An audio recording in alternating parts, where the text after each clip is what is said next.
Fizahantany misy fiantraikany amin'ny fiveloman'ny mponina andavanandro amin'ny toerana anaovana fitsidiana no ironan'ny tolotra ara-pizahantany kokoa amin'izao fotoana izao.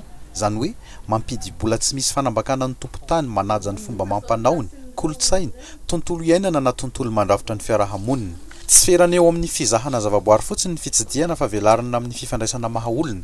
Io no antsoina hoe tourisme durable et responsable izay niroborobo amin'ny firenena maro tato anatin'ny taonjato faha 120 ka isan'izany isika eto Madagasikara. Tsy eritreretintsika zava-dehibe na hoe famoahana ny mangazo avy any anaty tany io be dia be mpizahatany efa nahita tapioca izay vokatra ray avy amin'ny mangazo fa mbola tsy nahita natao hoe vody mangazo hatramin'izay ka reny atao hoe vakoka tsy azo tsapay tanana izay azo zarazaraina mandritry ny fizahantany any tontolo ambanivohitra fa niova ny fomba fandehanana manao fizahantany eran'izao tontolo izao tsy ilay fahitana sy fitondrana sary-mody tsony ny zava-dehibe fa ny zava-dehibe dia fahafahana mihaona amin'ny olona iray izay mijanona am-ponao ka izay olona anankiray mijanona am-ponao taloha ny gida irery no fitaratra hitany maraina mandraparivanay mandritra ny 5 andro na 20 andro fa lasa izy io no nandre nanao solaitra na nelanelana malagasy sy ny torista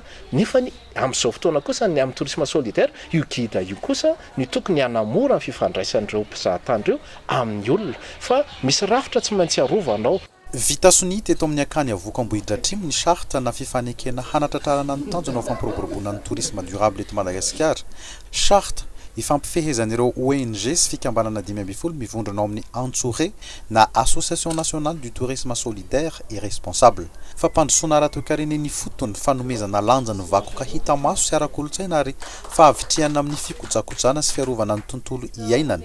Ireo raha fintinina ny foto-kevitra raketin'ity charte Vitasoni ity.